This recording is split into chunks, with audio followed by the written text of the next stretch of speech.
สวัสดีครับผมวีทัทยูครับวันนี้ผมก็จะมาแชร์ประสบการณ์เนาะสำหรับคนที่หันมาสนใจการสักหรือว่าคนที่เริ่มใหม่ๆนะครับว่าเราควรจะรู้อะไรก่อนที่เราจะเริ่มสักหนังเทียมเนี่ยก็จะเริ่มตั้งแต่สิ่งที่มันทำให้เราทำงานง่ายและทฤษฎีต่างๆในการทำงานนะครับไม่ว่าจะเดินเส้นหรือว่าอะไรต่างๆเนี่ยผมก็จะพยายามเสริมเข้าไปเนาะ ในสิ่งที่ควรจะรู้ก่อนหรือว่าสิ่งที่คนที่เพิ่งหันมาสนใจเนี่ยควรจะรู้แล้วก็นำไปฝึกได้ง่ายนะครับก็การสักเนี่ยต้องอธิบายก่อนว่าการทำงานของการสักหรือว่าเครื่องสักเนี่ยมันจะทำงานเป็นดอทครับก็คือเวลาคุณเปิดเครื่องมาแล้วก็คุณใส่เข็มเนาะเวลามันจิ้มลงบนผิวหนังเนี่ยไม่ว่าจะหนังเทียมหนังคนเนี่ยมันจะเป็นการดอทเป็นจุดๆนะครับมันไม่เหมือนกับดินสอนะที่เรากดแล้วเราก็ลากอย่างนี้นะครับแต่ว่าเครื่องสักมันดอทแล้วมันก็ขึ้นสู่กระบอกแล้วมันก็ดอทอีกรอบมันจะเป็นจุดๆไปเรื่อยๆดังนั้นมันเลยมีคำเรียกที่ว่าเดินเส้นเนี่ยจริงๆมันไม่ใช่การเดินเส้นเหมือนที่ทุกคนเข้าใจนะแต่มันคือการเรียงดอทซึ่งเมื่อดอทมันเรียงกันเนี่ยเวลามันอยู่ชิดๆกันเนี่ยมันจะเกิดเป็นเส้นให้อัตโนมัติเลยดังนั้นส่วนประกอบที่เล็กที่สุดของเส้นเนี่ยก็คือดอทดังนั้นเราต้องทำความเข้าใจนิดนึงนะครับว่าอย่างการเดินเส้นเนี่ยแท้จริงแล้วมันก็คือการเรียงดอทนั่นเองคราวนี้เรามาต่อที่เรื่องอุปกรณ์ก็คือเครื่องสักในเครื่องสักเนี่ยก็จะมีตีสั้นตียาวเนาะที่มันมีผลต่อการทำงานนะครับเราจะไม่พูดถึงการซอฟการแข็งนะครับเพราะว่าในระดับเริ่มต้นเนี่ยเรายังไม่เห็นความต่างเนาะแต่ว่าสโตรกสั้นหรือยาวเนี่ยมีผลนะครับเมื่อคุณไปฝึกใหม่ๆเนี่ยอย่างถ้าเป็นสโตรกสั้นเนี่ยผมจะให้คุณเห็นภาพง่ายๆลักษณะการตีของมันเนี่ยข้างล่างนี้สมมุติว่ามันคือผิวหนังนะครับอันนี้คือตีสั้นเนาะหรือว่าถ้าเป็นข้อเหวี่ยงก็สมมุติว่ามัน 3.0 แล้วกันจะลักษณะอย่างนี้ครับมันไปกลับเนี่ยมันสั้นแต่ถ้ามันเป็นตียาวหรือว่าสโตรก 4.0 ขึ้นไปเนี่ยคุณสังเกตว่ามันจะตียาวผมจะให้คุณดูลักษณะเม็ดดอทนะครับถ้าสมมุติว่าคุณลากมือเนี่ยความไวเนี่ยไม่ต่างกันเลยทั้งสองอันเนี่ยความไวมือหรือไฟเท่ากันนะถ้าเป็นที่เป็นสโตรก 3.0 หรือว่าตีสั้นเนี่ย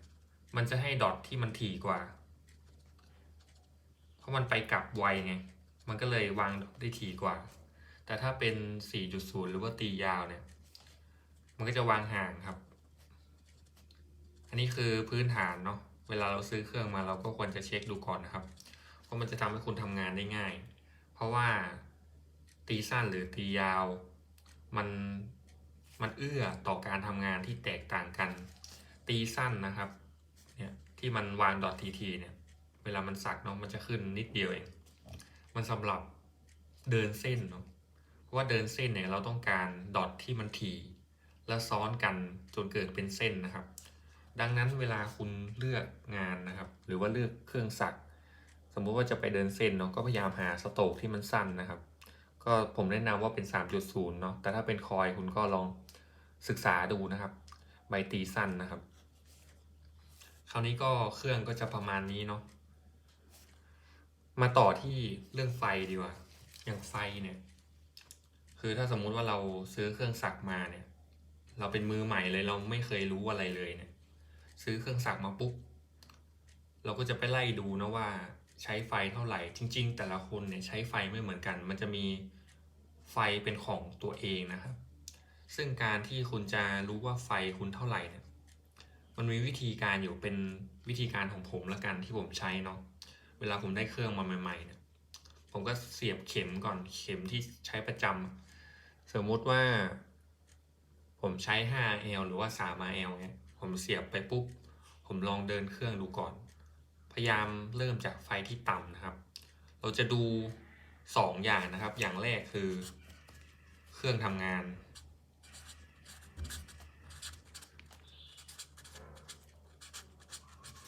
คุณก็จดไว้เลยว่ามันเ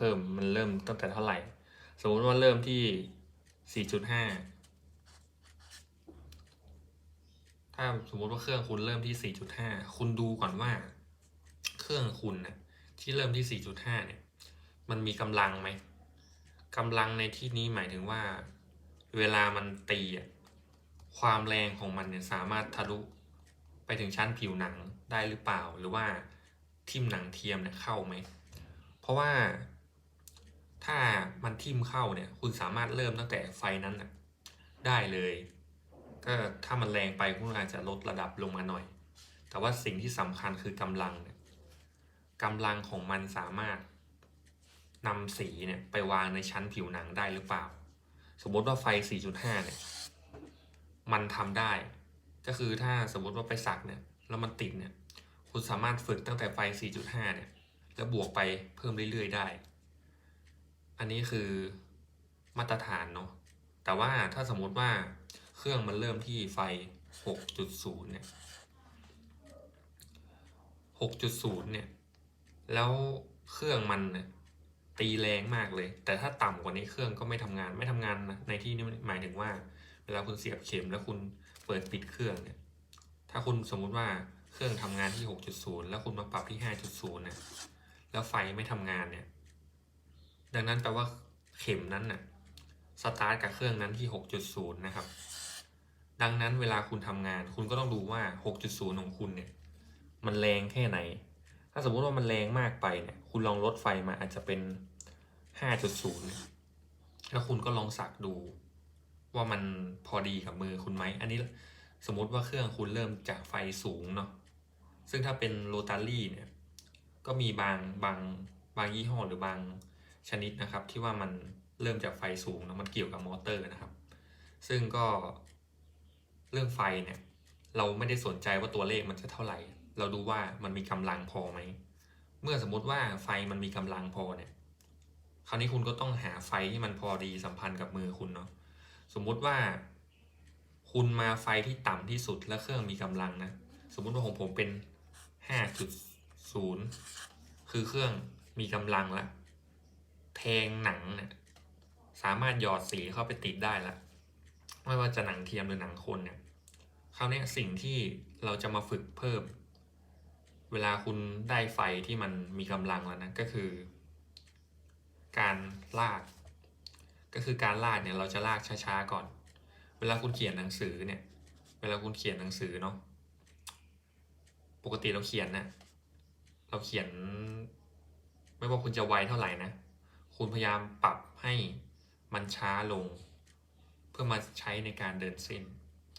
ช้าลงยังไงก็คือว่าให้คุณนะเวลาคุณสักเนาะคุณต้องพยายามลากเส้น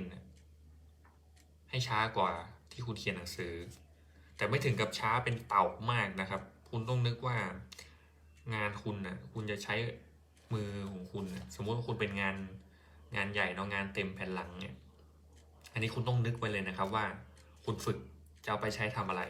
แต่ถ้าสมมติว่ามันเป็นงานมินิมอลมันเป็นงานเล็กๆประมาณฝ่ามือหรือว่ากลุ่มกำมือเนี่ยขนาดประมาณนี้สมมตินะคุณก็ไม่ต้องลากไวคุณก็สามารถลากช้าเป็นเต่าได้ค่อยๆลากไปเงี้ยได้นะครับดังนั้นคุณต้องคิดก่อนว่าคุณจะเอาไปใช้ทำงานอะไรไม่ใช่ว่าทำไปโดยไม่รู้นะไม่ใช่นะไม่งั้นคุณก็จะหาไฟที่มันสำหรับงานไม่ได้นะครับเพราะว่าถ้างานเล็กบางทีเราก็จะใช้ไฟต่ำนะครับสมมติว่าเครื่องผมเดินที่ 5.0 เนาะผมจะไปสักงานมินิมอลหรือว่างานที่มันมีขนาดอย่างเงี้ยสมมุตินะผมแค่จะเอาไปลากสี่เหลี่ยมประมาณนี้ถามว่าต้องใช้ไฟแรงกว่านี้ไหมไม่ต้องก็ได้นะครับเพราะว่างานมันมีขนาดเล็กเนาะเราสามารถค่อยๆทำได้เพราะว่าถ้าสมมติว่าไฟ 5.0 เนี่ยมีกำลังแล้วคุณสามารถลากเส้นแบบเนี้ยได้เลยมันจะวัดตรงที่คุณต้องดูนะว่าเครื่องคุณทำงานเท่าไหร่แล้วมีกำลังที่ไฟเท่าไหร่มันจะสำคัญอยู่2 อย่างนี้กำลัง เพราะว่าต่อให้เครื่องคุณทำงาน แต่ว่าไม่มีกำลังที่จะทิ่มเข้าไปวางเม็ดสีเนี่ย มันก็จะมีอาการไม่ติดนะครับ ต่อให้คุณเบี่ยงทิศทางของเข็มหรือว่าคุณจะทำอะไรก็แล้ว แต่พอมันสักเข้าไปไม่ถึงหนังแท้หรือว่า พื้นผิวที่มันควรจะเอาเม็ดหมึกเนี่ยไปดอทไว้เนี่ย มันก็ไม่ติดเนาะ ดังนั้นก็ดูเครื่องทำงานเท่าไหร่กำลังอยู่ที่เท่าไหร่ ก็คือทำงาน พอคุณได้ไฟที่มันมีกำลังปุ๊บ 5.0 เนี่ยที่ผมพูดไปเมื่อกี้ คุณลองมาดูว่ามันสัมพันธ์กับมือของคุณไหม โดยปกติเนี่ย เราจะเลือกที่ตัวมือเราเป็นหลัก ว่ามือเราเนี่ยลากช้าได้เท่าไหร่ที่มันสม่ำเสมอและสบายที่สุด อันนี้เอาที่คุณสบายใจเลยนะว่า คุณจะลากช้าประมาณเนี้ยแล้วมันโอเคสำหรับคุณนะเพราะบางคนไม่สามารถที่จะลากช้าๆได้ เนี่ยลากช้าๆบางทีมันไม่ไหวเนาะ มันดูที่งานด้วย แต่ถ้าวัดจากที่มือเนี่ย พยายามหาไฟที่มันสม่ำเสมอกับมือเรา ถ้าสมมติผมลากดูนะ 5.0 เนี่ย ลองลากดูแล้วปรากฏว่า ถ้าผมไม่ได้ลากช้ามากๆเนี่ยมันอาจจะมีลักษณะอย่างนี้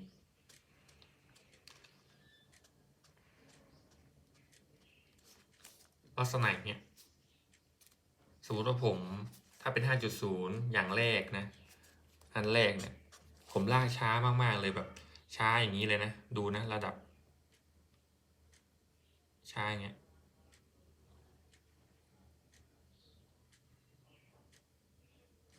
อาจจะติดเป็นเส้นครับ แต่สำหรับผมคิดว่าผมช้าขนาดเนี้ยตลอดทั้งงานไม่ไหวเนาะ เพราะว่าเวลาคุณสักไปเรื่อยๆมือคุณเริ่มคล่องเนี่ย มือคุณก็จะไวขึ้น อันนี้เป็นธรรมดาของกล้ามเนื้อหรืออะไรที่มันเรียนรู้การใช้งานนะครับ มันก็จะพัฒนาขึ้นเนาะ ดังนั้นผมคิดว่าช้าแบบเนี้ยไม่ไหว ดังนั้นผมก็จะบวกไฟไปอีก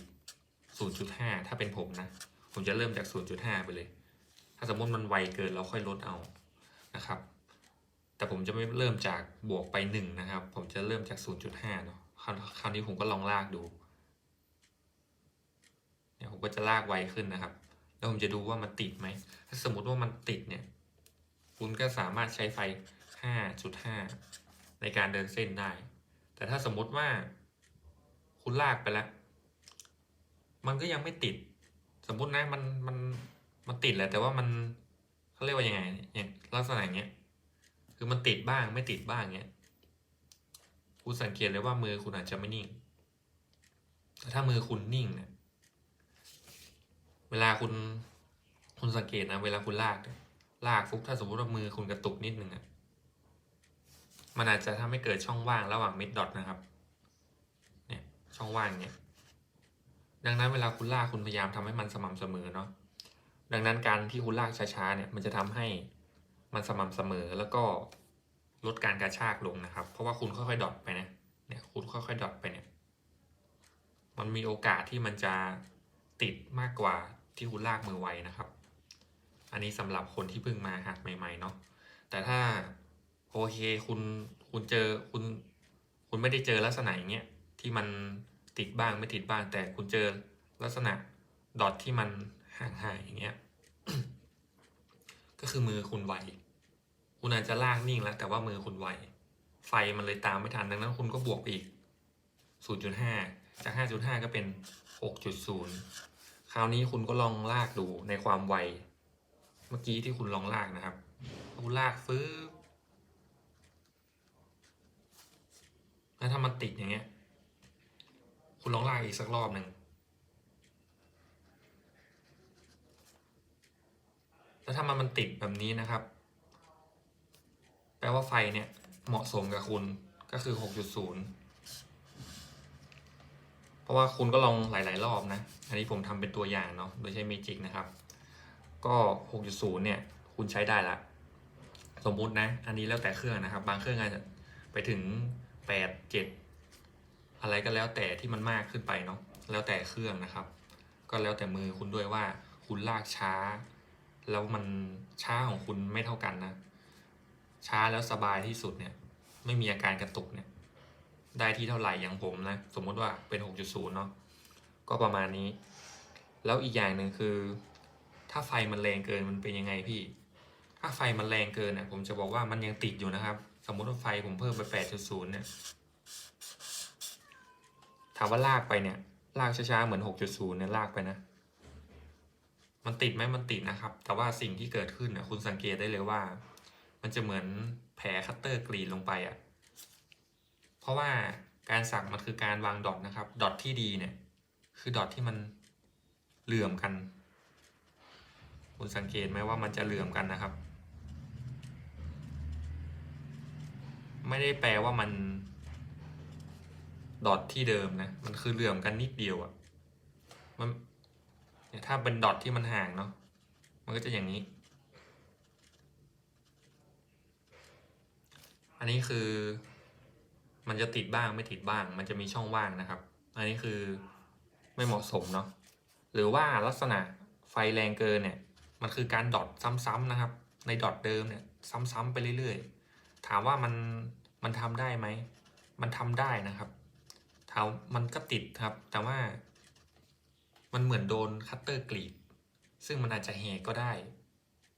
แหกในที่นี้หมายถึงว่า แผลมันจะเป็นสะเก็ดหนาเนาะ คือมันเหมือนเป็นแผลใหญ่อะครับ เพราะว่าคุณซ้ำคุณดอทไปที่เดิมเนี่ย เพราะไฟคุณแรงเนาะ มือคุณก็ลากช้าเนี่ย สมมติผมลากช้าเหมือนไฟต่ำๆเนาะ เนี่ยลากช้าเหมือน 6.0 เนี่ย แต่ไฟผมแรงมากเป็น 8 หรือ 9 เนี่ย มันก็จะดอทที่เดิมเนี่ย รูเดิมซ้ำๆเนี่ย สีมันก็ลงไปนะครับ เวลาสีมันลงไปอยู่ที่เดิมเนี่ย สมมตินี่ชั้นผิวหนังเนาะ เวลาสีมันลงไปเนี่ย กระจุกอยู่ที่เดิมนะครับ มันจะอุ้มสีนะ จะอย่างนี้ มันจะอุ้มแล้วออกข้างๆนะครับ ถ้าสมมุติว่ามันติดเนี่ย สมมุติว่าข้างบนมันติดนะ มันก็จะเห็นเหมือนมีอะไรอยู่ข้างล่าง เบลอๆอยู่ข้างล่างซ้อนกับเส้นข้างบนนะครับ อันนี้เป็นธรรมดาอยู่แล้ว เวลาคุณอัดลงไปนะ แล้วถ้าคุณยังอัดลงไปเรื่อยๆนะครับ สีก็จะดันตัวขึ้นแล้วมันก็จะเป็นแผลนูนนะครับ จะนูนเลย เนี่ยมันจะเป็นเส้นใหญ่ที่มันนูนขึ้น ดังนั้นไฟที่มากเกินไปก็ไม่ดีนะครับ พยายามหาไฟที่มันวางดอทเรียงกันเนี่ยให้มันเป็นเส้น แล้วคุณก็พยายามส่องใช้ไฟโทรศัพท์เลยก็ได้ ส่องดูเส้นใกล้ๆว่ามันดอทมันนะการดอทของมันนะโอเคหรือเปล่า ถ้าสมมุติว่าเป็นลักษณะเนี้ย ถ้าไฟที่ 6.0 นะ สมมุติว่ามันได้แบบนี้นะ คุณสามารถเพิ่มไปอีกนิดนึง ถ้าคุณอยากที่จะลากมือไวขึ้นนะ หรือคุณอยากให้ดอทมันถี่ขึ้นเนี่ย แต่ไม่ถึงกับว่าทำให้แผลมันแหกนะ อันนี้ถามว่ามันเป็นเส้นนะครับ มันเป็นเส้นแต่ว่าเส้นมันอาจจะไม่คม ดังนั้นสิ่งที่เราต้องการคือเราให้ดอทมันนะซ้อนกันไปครึ่งหนึ่ง อย่างนี้ซ้อนกันไปครึ่งหนึ่ง อันนี้อาจจะซ้อนกันแค่นิดหน่อย สมมุตินะครับ อันนี้ให้ดูเนาะ ถ้าซ้อนกันอย่างเงี้ย เป็นเส้นอยู่นะ แต่ว่าคุณสังเกตดูว่าตรงเนี้ย บริเวณตรงเนี้ย เนี่ยบริเวณตรงเนี้ย มันไม่ได้มันไม่ได้ตรงอย่างนี้ไง คุณสังเกตดูนะ มันเลยอาจจะเป็นเส้นแต่ว่ามันเส้นมันไม่คม ดังนั้นเราต้องการให้มันซ้อนกันอย่างนี้ครับ ถ้าคุณทำได้นะ ซ้อนกันอย่างเงี้ยวงกลมซ้อนกันแบบเนี้ย แบบนี้จะถือว่าดีมาก มันจะเป็นเส้นที่คมมาก ดังนั้นคุณอย่างแรกคุณหาไฟที่มันสักพอจะเป็นเส้น มันอาจจะยังไม่คมนะครับ ถ้ามันไม่คมให้คุณเพิ่มไฟอีก คุณอาจสมมุตินะว่า ลักษณะเนี้ยไฟ 6.0 คุณลองอาจจะเพิ่มค่อยๆเพิ่มไปนิดเดียวเท่านั้นนะครับ ในการลากมือนะยังใช้เหมือนเดิมยังช้าเหมือนเดิมนะ อาจจะเพิ่มไป 0.2 นะครับ แล้วแต่เนาะ อย่างผมเนี่ยจะค่อยๆเพิ่ม ถ้าผมสมมุติว่าผมเจอไฟที่มันสักติดแล้วนะ สักติดปุ๊บ เพิ่มนิดนึง ให้มันซ้อนกันเป็นลักษณะอย่างนี้ ดอทนะครับ พูดถึงดอทเนาะ เพราะมันคือการเรียงดอท เมื่อมันเรียงแบบเนี้ยคุณสังเกตดูดิ มันเรียงแบบนี้ปุ๊บ มันจะกลายเป็นเส้นที่มันอิ่มนะครับ คือเส้นเนี่ยคุณสังเกตดูมันจะเป็นเห็นไหมมันจะตรงเลยเนี่ย ตรงขอบมันนะมันจะไม่มีเนี่ยเป็นมุมอย่างเงี้ย มุมเรียกว่าตัว V อ่ะ มันจะไม่มีมุมนะครับ เส้นมันก็จะอิ่มไปเลย โอเคเนาะ แต่ว่าถ้ามันแรงเกินเนี่ยจนมันซ้อนกันเรื่อยๆเนี่ยมันก็จะเป็นลักษณะอย่างนี้ครับ แหกเนาะที่เขาพูดกันนะแล้วก็จะเป็นหลุมอยู่ข้างล่างนะครับเพราะสีไปอัดอยู่ข้างล่างถึงมันไม่แหกมากแต่เราก็จะเห็นตอนนั้นเลยว่าเส้นน่ะมันติดนะครับแต่มันจะมีอะไรไม่รู้อยู่ข้างล่างเป็นเขาเรียกเบอร์อยู่ข้างล่างเขียวๆอ่ะก็คือมันแตกอยู่ข้างล่างเนาะแตกในที่นี้มันไม่ได้แตกชั้นไขมันเนาะหนังแท้มันก็สามารถแตกได้นะครับแต่แค่มันไม่ได้แตกกระจายเหมือนชั้นไขมันจะเป็นเหมือนมันอุ้มสีอยู่ข้างล่างนะครับเพราะคุณไปดอทเยอะเกินเนาะเพราะไฟมันแรงอันนี้ก็จะเรื่องของไฟนะครับมันก็จะละเอียดนิดนึงเนาะคุณก็เริ่มตั้งแต่เครื่องทำงานที่ไฟเท่าไหร่ดูว่าไฟคุณมีกำลังไหมถ้าสมมุติว่าเครื่องคุณทำงานที่ไฟ8คุณก็ลองลดมาดูก่อนลดมาสัก5 6ประมาณเนี้ยแล้วก็ดูว่ามันยังมีกำลังไหมที่มันทิ่มหนังเข้าอ่ะถ้ามันยังทิ่มหนังเข้าโอเคคุณก็สามารถใช้สักได้นะครับ ใช้สักได้นะแต่ถ้าสมมติว่ามันไม่มีกำลังเนี่ยมันไม่มีกำลังเลยถ้าสมมติมันเริ่มที่ไฟ7.0เนี่ยแล้วลดมาเนี่ยเครื่องมันก็ยังทำงานอยู่เนาะแต่ว่ามันไม่มีกำลังเลยพี่มันต้องทำยังไงคือถ้าเป็นอย่างนั้นคุณก็ต้องดูว่า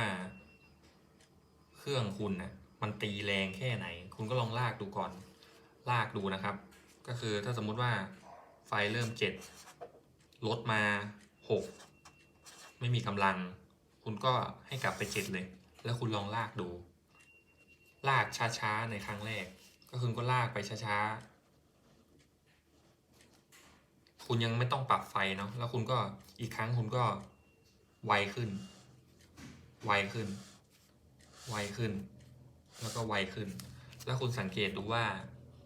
อันไหนติดดีที่สุดคุณลองดูนะเพราะบางทีอ่ะไฟตัวเลขมันอาจจะเยอะนะครับ7.0เนี่ยมันอาจจะดูเยอะ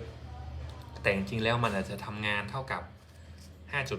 5.5ในเครื่องอื่นก็ได้ในมอเตอร์อื่นก็ได้ดังนั้นตัวเลขไม่สำคัญเนาะอยู่ที่ว่าเครื่องทำงานไหมเครื่องมีกำลังไหมนะครับแต่ถ้าคุณตกใจมากเลยโอ้ยเครื่องผมพี่เริ่มตั้งแต่ไฟ7ไฟ8เลยครับถามว่ามันทำงานได้ไหมมันทำงานได้นะครับคุณลองดูอย่างนี้ครับแต่ถ้าสมมุติว่ามันเริ่มที่ไฟ7แล้วมันแรงมากๆเลยแต่ลดมาปุ๊บเนี่ยมันก็ทิ่มหนังไม่เข้าอยู่ดีเนี่ยคุณก็ลองทำมือของคุณให้ไวขึ้นก็คือลากไวขึ้นนะครับปรับที่มือของตัวเองเนาะถ้าไม่สามารถปรับที่เครื่องได้ก็ปรับที่มือนะครับมันลากไวขึ้นให้มันสัมพันธ์กับไฟนะเนี่ยเราจะปรับที่มือนะครับถ้ามันปรับเครื่องไม่ได้นะแต่ถ้าปรับเครื่องได้คุณก็สบายคุณก็ไม่ต้องปรับมือคุณก็ลากตามปกติโอเคนะครับด้านนี้คือเรื่องของเครื่องแล้วก็ไฟเนาะสโตรกนะครับ 3.0 เดินเส้นเนาะถ้าตียาวหรือว่า 4.0 เนี่ยนิยมไปทำงานวิบนะครับลงเงาอะไรพวกนี้เพราะว่ามันดอทมันห่างเนาะเนี่ยพอดอทมันห่างมันทำงานวิบง่ายนะครับซึ่งผมก็ใช้ตัวนี้อยู่เพราะผมชอบทำงานวิบเนาะแต่ถ้าสมมุติว่าจะพี่ผมสโตรกตียาวอ่ะหรือว่า 4.0 เนี่ยผมทำไงครับทำง่ายๆเลยถ้าคุณไม่เพิ่มไฟคุณก็ลากมือให้ช้าลงมันก็ทำให้ดอทมันเรียงกันทีๆได้เหมือนกันนะครับแต่ผมต้องบอกก่อนว่าถ้าคุณเพิ่มไฟเนี่ยบางทีเครื่องมันเวลามันทำงานนะครับข้อเหวี่ยงอะไรพวกนี้มันทำงานเนาะมันหมุนไวขึ้นเนี่ยเครื่องก็สั่นขึ้นนะครับมันเป็นธรรมดาเนาะพอเวลาเครื่องมันทำงานหนักขึ้นนะครับคราวนี้มาดูเรื่องความลึกแล้วกันเราจะปล่อยเข็มเท่าไหร่ดีครับอันนี้ก็เดี๋ยวผมจะวาดให้ดูเนาะขอเปลี่ยนหน้ากระดาษแป๊บนึงนะครับในเรื่องของเข็มเนี่ยจะปล่อยเท่าไหร่ดีครับพี่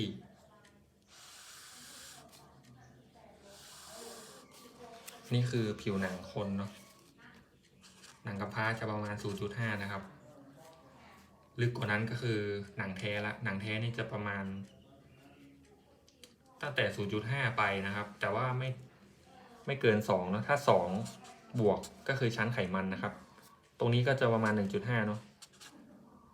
คร่าวๆนะครับคร่าวๆมันอาจจะไม่เป๊ะเป็นตัวเลขแบบนี้เนาะซึ่งแต่ละที่ก็ไม่เหมือนกันนะครับหมายถึงว่า แต่ละผิวคนเนี่ยไม่เหมือนกันเนาะแต่ว่าคร่าวๆประมาณนี้ถ้าสมมติว่าหนังกำพร้า 0.5 เนี่ยเวลาคุณปล่อยเข็มเนี่ยคุณต้องปล่อยไม่ใช่ปล่อย 0.5 ขึ้นไปนะครับคุณต้องปล่อยประมาณ1เนาะโดยปกติไม่มีใครปล่อยสั้นกว่านี้แล้วแหละยกเว้นเฉพาะที่คุณที่หนังมันบางเกินไปเนี่ยคุณอาจจะปล่อยสั้นกว่านี้ก็ได้นะครับแล้วก็การฝึกเนี่ยมันก็จะมีเข็มจมเข็มลอยเนาะผมแนะนำว่าให้ฝึกเข็มลอยก่อนนะครับเข็มลอยเนี่ยมันก็ไม่ได้ลอยแบบว่าคุณต้องปล่อย3มิลนะครับ3มิลเนี่ยคุณไม่ต้องจำเป็นต้องปล่อยขนาดถึง3มิลหรือว่า2มิลนะครับคุณอาจจะปล่อยในการฝึกเดินเส้นเนี่ยแรกๆคุณปล่อยไป 1.5 เนี่ยคุณกดลงไปเนี่ย 1.5 คุณกดลงไปเกือบมิดเข็มได้นะแต่ว่าปากกระบอกเนี่ยผมจะวาดให้คุณดูนะครับให้สมมติเป็นเข็มเนาะลักษณะที่คุณสักจะประมาณนี้นะครับก็คือมันจะมีช่องว่างระหว่างปากกระบอกอยู่มันจะไม่ทิ่มลงไปลึกจนแบบว่าปากกระบอกติดเนาะเราจะไม่ทำกันอย่างนี้นะครับซึ่งถ้าเป็นเข็มฮอกเนี่ยคุณสังเกตดูว่าปากกระบอกมันจะเป็นอย่างนี้เนาะถ้าดูข้างๆเนี่ยมันจะตัดเฉียงอย่างนี้แล้วก็เข็มจะออกอย่างนี้ถูกต้องไหมครับเวลาคุณดูจากหน้าเข็มเนี่ยคุณสังเกตดูนะสมมติคุณปล่อยเข็มมันเนี่ยถ้าคุณดูหน้าเข็มเนี่ยมันจะดูยาวมากนะครับเพราะปากกระบอกมันไม่ได้ตัดตรงเนาะมันตัดเฉียงนะคุณดูข้างๆดิดังนั้นเวลาคุณปล่อยเข็มนะพยายามดูจากข้างเข็มนะครับถ้าจะวัดให้วัดจากตรงเนี้ยมุมที่มันยื่นที่สุดเนี่ยเวลาคุณปล่อยเข็มนะคุณดูปล่อยไปเท่าไหร่คุณดูจากตรงนี้นะครับเนี่ยความยาวตรงเนี้ยคุณเห็นอยู่เนาะดังนั้นก็ปล่อย1หรือ 1.5 นะครับสำหรับการเดินเส้นเนาะแต่สำหรับการวิปก็ได้นะครับ 1.5 เนี่ยก็ทำได้แต่ว่ามันจะเลอะหน่อยนะครับเพราะว่าเวลาคุณทำเนี่ยเข็มมันก็เกี่ยวผิวเนาะมันก็ดีดสีมันก็อาจจะเลอะนะครับดังนั้นก็ถ้าจะไปทำงานวิปก็ปล่อยเยอะกว่านี้ก็ได้อาจจะ2เนาะอย่างถ้าทำวิปนะครับตั้งแต่เริ่มฝึกหรือว่าเริ่มสักคนก็จะ2เนาะแต่ถ้าเดินเส้นเนี่ยสำหรับเดินเส้นเลยนะผมจะปล่อยแค่ 1.5 เราจะทำงานง่ายนะครับเรากดเนี่ยอาจจะเกือบมิดเข็มอะเราจะเหลือไว้ตรงเนี้ยอาจจะอาจจะ 0.5 เองเนี่ยซึ่งมันนิดเดียวเองนะครับมันแค่ครึ่งเหรียญบาทเองนะ 0.5 เนี่ยมันครึ่งเหรียญบาทเองนะครับแล้วเราสักผิวเข้าไปเนี่ยสักไปแค่1มิลเนาะอันนี้ก็ติดแล้วนะครับเพราะว่ากำพร้ามัน 0.5 เนาะสักเข้าไปเนี่ยมันจะอยู่ตรงเนี้ยพอดีเลยตรงเนี้ยเพราะว่าถ้านับจากตรงนี้ 0.5 แล้วก็ตรงนี้อีก 0.5 แล้วเราสักเข้าไป1มิลนะครับ1มิลตรงเนี้ยมันพอดีละสำหรับการสักเพราะว่าถ้าเราสักลึกเกินไปเนี่ยสมมุติเราจิ้มลงไปสุดเข็มแล้วนะแบบปากกระบอกจมเลยเนี่ยลงไป 1.5 เนี่ยสมมติว่าลงมาจนถึงตรงนี้นะครับถ้าสมมุติว่าเป็นงานสีเนี่ยคุณสักสีเนาะตรงหนึ่งคุณสักแค่1มิลนะครับนับจากหนังกำพร้ามาเนี่ย1มิลกับอีกตรงหนึ่งคุณสักเข้าไป 1.5 เนี่ยสีเดียวกันนะครับตรงไหนที่มันสักตื้นกว่ามันจะสว่างกว่าตรงไหนที่มันลึกเนี่ยมันก็จะเข้มเพราะชั้นผิวหนังเนี่ยมันเป็นชั้นที่มันซ้อนกันไปเรื่อยเหมือนแผ่นใสอ่ะคุณนึกถึงแผ่นใสที่มันซ้อนกันไปเรื่อยๆเนาะดังนั้นข้างบนคุณก็จะเห็นชัดกว่าสีก็สว่างกว่าอันนี้ตรงที่มันลึกก็จะเข้มนะครับเหมือนคุณผสมสีดำเข้าไปสมมติคุณสักสีแดงเนาะมันก็ไม่เป็นแดงสดนะครับมันจะเป็นแดงเข้มๆเพราะมันอยู่ลึกเนาะดังนั้นก็ความลึกเนี่ยมันก็สำคัญนะครับก็ลองเรียนรู้ดูนะครับก็ปล่อยเข็มผมแนะนำเนาะ 1.5 ปล่อยเข็มนะ 1.5 กดไปเกือบมิดเข็มนะครับเข็มไม่จมนะนี่คือเข็มลอยนะกดไปให้เหลือช่องว่างนิดเดียวพอนะครับกับหนังเทียมเนี่ยถามว่าไปสักหนังคนได้ไหมได้นะครับเข็มนี้ในการเดินเส้นเนาะคราวนี้พอเราได้ความยาวของเข็มแล้วก็ เริ่มฝึกได้เลยนะครับหมายถึงว่าเราก็เริ่มไปลงหนังเทียมเนาะในคลิปนี้ผมคิดว่ามันอาจจะยาวไปนะครับผมจะยังไม่ลงหนังเทียมให้ดูเนาะอาจจะเป็นคลิปหน้านะครับแต่ว่าสิ่งที่ผมจะฝากอีกเรื่องหนึ่งก็คือทิศทางของการวางมือนะครับเวลาคุณสักหนังเทียมหรือทิศทางของเข็มนะมันสำคัญมากนะครับเพราะว่ามันไม่ใช่เรื่องของความรู้สึกเนาะในการไปสักคนความรู้สึกอย่างเดียวใช้ไม่ได้นะครับต้องเป็นเรื่องที่มันวิทยาศาสตร์นิดนึงเป็นทฤษฎีนิดนึงนะครับอย่างดูว่าเส้นลอกลายเนี่ยเส้นลอกลายมาอย่างนี้นะครับมาตรงๆอย่างเงี้ยการเดินเข็มที่ดีที่สุดเนี่ยที่มันมีปัญหาน้อยที่สุดก็คือทำทิศทางอย่างนี้นะครับทำทิศทางอย่างนี้เนาะแล้วก็ลากไปเอียงเข็มหน่อยนะครับถามว่าเฮ้ยพี่ทำไมต้องเอียงเข็มนะครับนี่ผิวหนังเนาะเวลาคุณสักลงไปเนี่ยถ้าคุณไม่เอียงเข็มสมมุติว่าคุณสักลงไปตรงๆเนี่ยหมึกอยู่ตรงนี้นะครับถ้าหมึกคุณเนี่ยไม่หนืดเนาะถ้าหมึกไม่หนืดนะครับหมึกเหลวมากๆเนี่ยมีโอกาสที่จะไม่ติดเพราะว่ามันเป็นเนี่ยเวลาเข็มมันลงเนี่ยคุณเห็นไหมว่ามันจะเป็นรูอย่างนี้รูตรงๆเนี่ยถ้าคุณสักลงไปตรงๆนะครับจิ้มลงไปตรงๆเนี่ยเวลาคุณสักไปปุ๊บคุณดันหรือเช็ดเนี่ยมันมีโอกาสที่มันจะบีบสีไหลออกมานะครับซึ่งมันอาจจะไม่ได้ไหลออกมานอกผิวหนังเนาะแต่อาจจะไหลขึ้นมาบนหนังกำพร้าเนี่ยซึ่งมันจะผัดมันสามารถผัดได้นะครับก็ผมจำตัวเลขไม่ได้อาจจะ28 ถึง 40 วันเนาะก็สามารถผัดซึ่งมันก็จะไม่ติดหรือว่าติดจางๆนะครับดังนั้นเขาเลยแนะนำว่าให้คุณเอียงเข็ม45 องศานะครับคุณลองดูนะถ้าคุณสักแบบ45 องศาเนี่ยนี่ผมจะลากให้ดูนะครับ45 องศาก็ประมาณนี้เนาะสมมติคุณทิ่มไปเนี่ยปึ๊บแล้วคุณไปวางดอทเนี่ยคือลักษณะแผลมันจะเป็นอย่างนี้ครับคุณเห็นไหมแล้วเราก็เช็ดเนาะพยายามเช็ดเนี่ยถ้าสมมุติว่าเราเช็ดเนี่ยเราไม่ได้เช็ดแบบขยี้เราก็จะไม่ได้เปิดบาดแผลนะครับมันจะกลายเป็นการปิดแผลก็คือเราบีบตรงเนี้ยให้มันชนกันสีมันก็จะไม่ออกอันนี้ผมวาดให้ดูชัดๆนะแต่ถ้าของจริงอ่ะมันจะเล็กนิดเดียวเองรูเข็มมันจะเป็นแค่ตัววีอย่างเงี้ย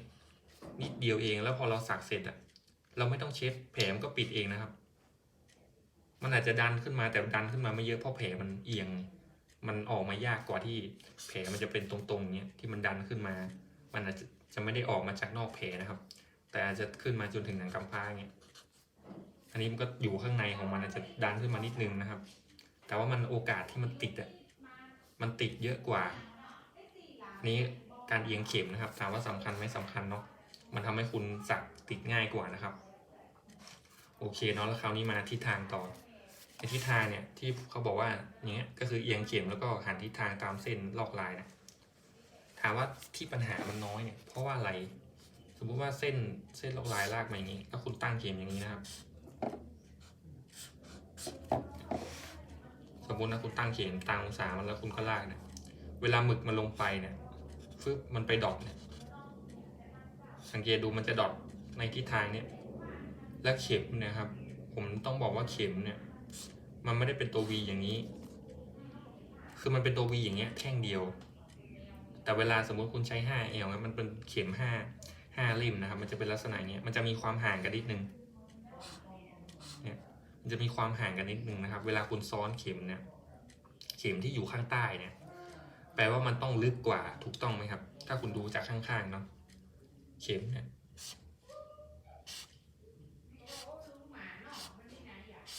สมมติคุณสักข้างๆเนาะคุณสังเกตดูว่าตรงเนี้ยมันลึกกว่านะครับเวลาคุณเอียงเข็มข้างล่างก็จะลึกกว่าข้างบนก็จะตื้นกว่าดังนั้นมันจะเกิดเป็นการซ้อนกันครับเวลาคุณเอียงเข็มเนี่ยคุณเห็นไหมมันซ้อนกันเนี่ยแล้วถ้าคุณทำไปในทิศทางเดียวกันคุณลากไปอย่างนี้ต่อเนี่ยมันจะซ้อนอย่างนี้ไปเรื่อยๆนะครับในชั้นผิวหนังเนี่ยมันจะซ้อนสมมุติว่าข้างบนเนี่ยคือหนัง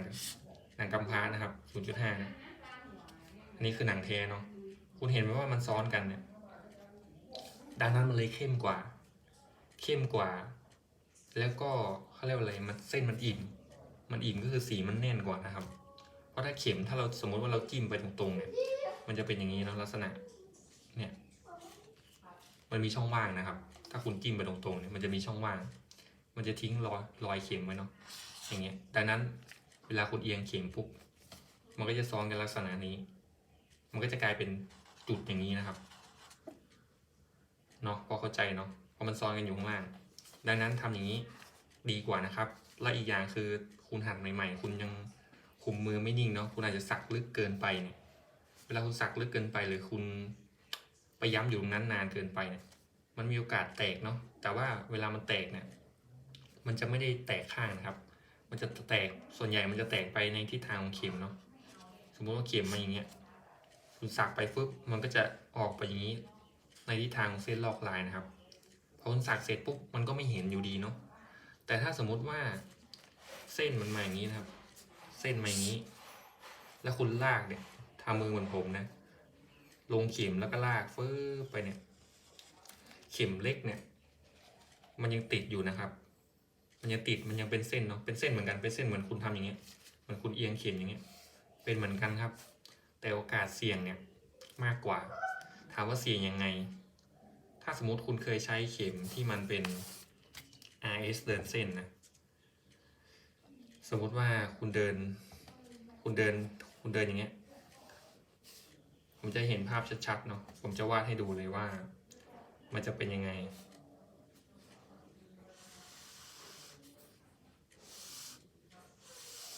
ในชั้นผิวหนังนะครับ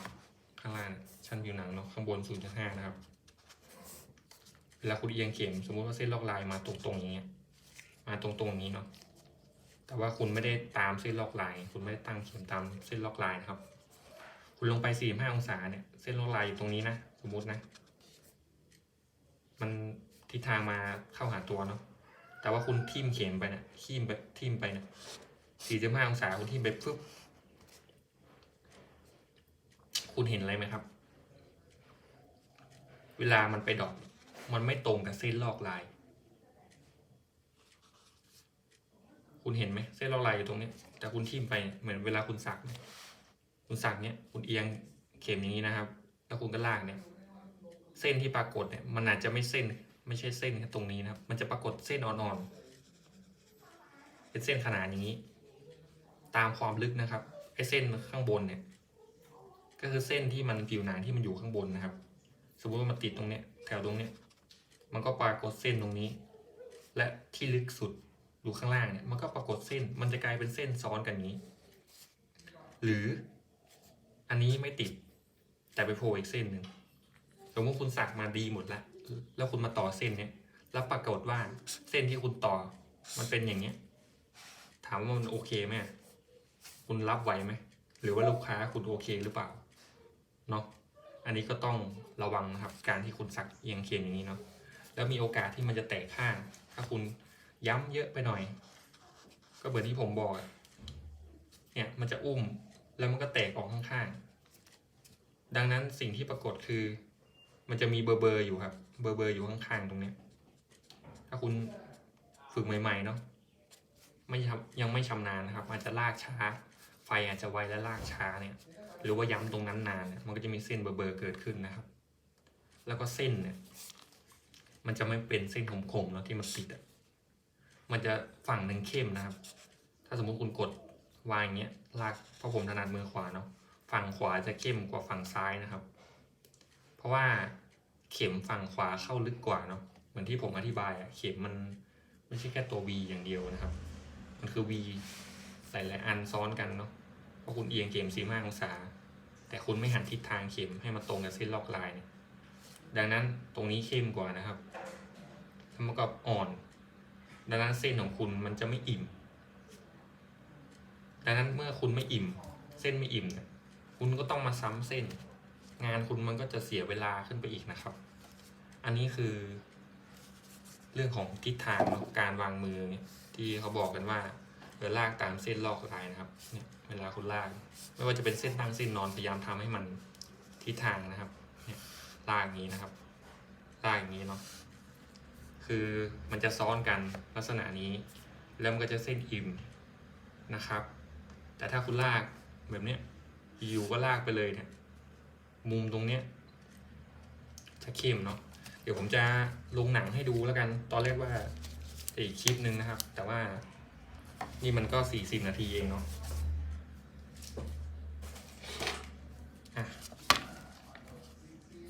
นี่ผมจะลงหนังให้ดูนะครับก็ผมจะลงแค่ทิศทางเนาะทิศทางเวลาคุณลากเนี่ยว่าจะทำยังไงนะครับเดี๋ยวผมขอทาน้ำมันพรายนิดนึงนะครับให้มันลื่นๆจริงๆมันก็คือน้ำมันพืชนะครับหรือว่าสลีนก็ใช้ได้นะครับแต่ว่าน้ำมันพืชผมคิดว่ามันสะดวกนิดนึงก็ขโมยของแม่บ้านมานะครับง่ายๆดีก็จะลงไปเลยนะครับทาไปก่อนเนาะเดี๋ยวขอบีบสีสักครู่นะครับคลิปนี้ผมจะไม่ตัดอะไรทั้งสิ้นเลยนะครับพูดเหมือนโอบลิ้นอย่างนั้นเนาะเขย่านิดนึงนะครับสีในถ้าสมมติว่าคุณเดินเส้นเล็กเนี่ยถ้าสีของคุณหนืดนิดนึงเนี่ยไม่ถึงกับหนืดมากเนาะถามว่ามันดีไหมมันดีนะครับเพราะมันจะเกาะเข็มคุณไปแล้วไปวางเม็ดสีอยู่ข้างใต้ได้นะครับแต่ถ้าเหลวเกินเนี่ยมันก็มีโอกาสที่มันจะดันขึ้นเวลาคุณทำเส้นเล็กๆเนาะอันนี้ผมจะลองเป็น5L นะครับสมมุติว่าผมได้ไฟที่มันเดินเส้นโอเคแล้วเนาะก็จุ่มสีนะครับในการลากนะครับมันเหมือนที่ผมบอกไปเนาะผมจะลากเฉียงๆตามเส้นนี้ดูแล้วกันนะอันนี้ผมลองลากเล่นดูนะโอเคก็ทิศทางเข็มนะครับพอบิดตัวนิดนึงนะครับคือพยายามบิดเข้าหาตัวเองเนาะเขี่ยสีลงไปก่อนนะครับอย่าเพิ่งลงเข็มแล้วก็ลากนะครับเขี่ยสีไปก่อนนะครับให้สีมันลงไปบนผิวนิดนึงแล้วก็ลงครับกดแล้วเราค่อยลากเนาะ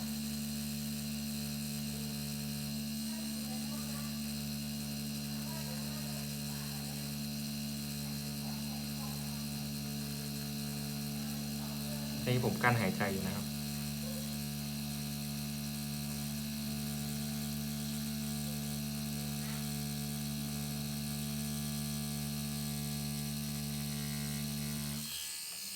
โอเคครับมันอาจจะไม่ตรงมากนะเพราะผมฟรีแฮนด์นะครับเห็นไหมครับเส้นอิ่มเลยนะครับอาจจะมีไม่ติดบ้างนะครับตอนที่ผมพูดแล้วก็หายใจเนาะปลายๆให้ผมกั้นไม่ไหวแล้วเดี๋ยวผมจะลองอีกสักเส้นหนึ่งเนาะลองให้ดูนะครับอันนี้ลองแนวตั้งบ้างนะครับเห็นไหมครับโอเคเนาะก็เขี่ยสีลงนะครับเขี่ยสีลงแล้วเราก็ลงเข็มนะครับแล้วเราก็ค่อยลากนะครับอันนี้มือผมสั่นนิดนึงนะครับ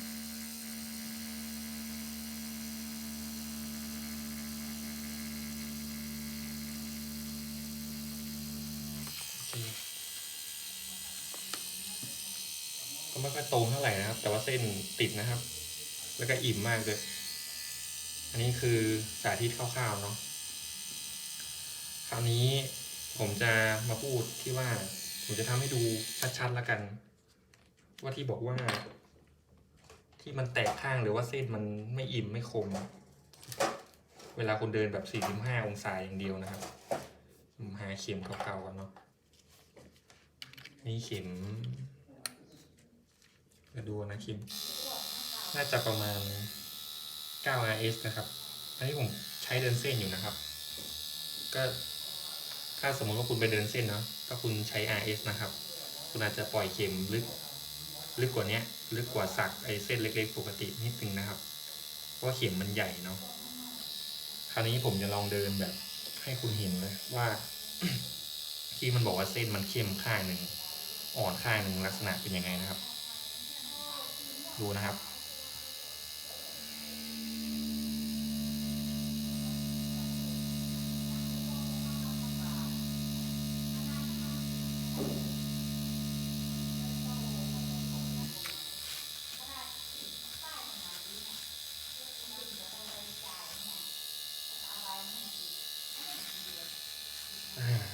ครับนี่คุณเห็นไหมที่มันเข้มเนี่ยฝั่งขวาเนี่ยคุณสังเกตดูเข้มมากนะครับแล้วก็ที่เหลือมันก็คือจางๆนะครับคุณเห็นไหมมันไม่ได้เป็นเส้นเข้มๆแบบเส้นเดียวนะครับมันเป็นรอยเข็มที่มันแยกออกไปนะครับอันนี้คือลักษณะของการที่คุณไม่หันตามทิศทางเส้นลอกลายนะอันนี้ผมจะลองหันตามทิศทางนะครับคุณสังเกตดูเข็มผมปล่อยนิดเดียวเนาะผมแทบไม่ได้ปรับนะครับเพราะผมจะกดตรงเข็มเลยเนาะโอเคนะครับเขี่ยหมึกนะครับอันนี้เดิมตามเส้นลอกลายเนาะ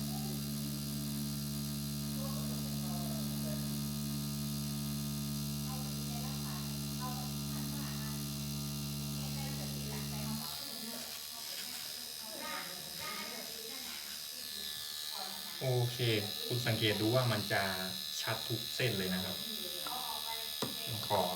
เช็ดไปมึงนะน่าจะเปื้อนเห็นไม่ชัดนะครับ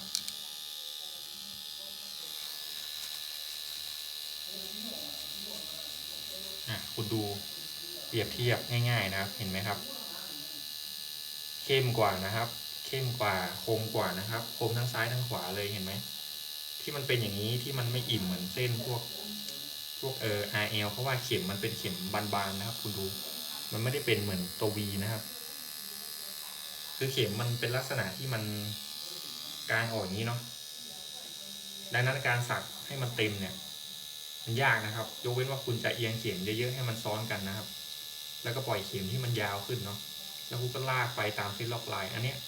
เส้นจะอิ่มนะครับอันนี้คือเทคนิคของ RS เนาะในการสักเดินเส้นแต่ถ้าเป็น RL เนี่ยเข็มมันกระจุกกันนี้ครับหรือมันจุ่มกันนะครับเวลาคุณสักเนี่ยมันก็แน่นตามเส้นของมันอยู่แล้วนะครับเอาเนาะ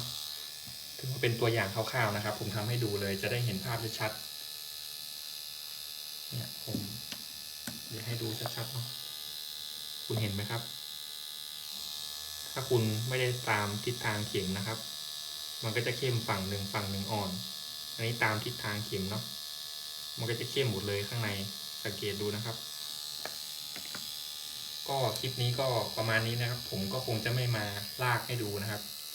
ลากคุณสามารถไปฝึกเองได้นะครับคือแต่ว่าสิ่งที่สำคัญนะครับในการฝึกแรกๆเลยเนี่ยถ้าคุณไม่เคยสักแล้วคุณมาหัดสักนะครับอย่างแรกนะครับสักให้ติดแล้วก็ให้เส้นอิ่มนะครับอันนี้คือสิ่งที่เราต้องการนะครับให้เส้นอิ่มประมาณไหนประมาณนี้ครับเนี่ยคุณเห็นไหมอันนี้ผมก็ฟรีแฮนด์นะครับอันนี้ผมฝึกเล่นเนาะเนี่ยให้มันเส้นประมาณนี้นะครับอิ่มประมาณนี้ถามว่ามันต้องตรงไหมไม่ตรงก็ได้นะครับขอแค่อิ่มไปก่อนเพราะว่าการสักไม่ได้มีแค่การเดินเส้นนะครับคุณสามารถไปฝึกเทคนิคการวางดอทอย่างการวิบได้นะครับเวลาคุณไปฝึกวิบเนี่ยคุณแทบไม่ต้องสนใจเส้นคุณไม่ต้องเป็นคนเดินเส้นเก่งมากก็ได้นะครับเพราะว่าการวิบมันก็แค่การดอทมันคุณดูนะผมจะให้ดูเนี่ยครับการวิบเนาะกับการใช้เข็มแพรนะครับคัดรูปทรงเนี่ยถามว่ามันเป็นรูปทรงไหมเป็นรูปทรงนะครับคุณสามารถเอาดีด้านแนวเรียลลิสติกได้ถ้าคุณไปฝึกวิบฝึกใช้หน้าเข็มนะครับเข็มใหญ่เข็มแพรคุณก็สามารถทำงานสักได้นะครับแต่คงจะไม่ใช่งานที่มันเป็นลายเส้นนะครับเพราะว่าถามว่าทำได้ไหมทำได้อาจจะมันก็ยังอาจจะไม่ดีพอครับเพราะมันงานสักมันติดตัวกับคนที่คุณไปสักนานนะครับนานจนกว่าเขาจะแก้หรือเขาจะไปลบนั่นแหละครับดังนั้นก็พยายามทำอะไรที่ตัวเองถนัดนะครับถ้าไม่ถนัดฝึกเดินเส้นอย่างนี้นะครับก็หัดวิบเนาะเนี่ยหัดลองวิบดูนะครับผมมีสอนนะครับก็ถ้าอยากเรียนก็มาทักผมมาได้นะครับก็คลิปนี้ก็จบแค่นี้เนาะขอบคุณครับผม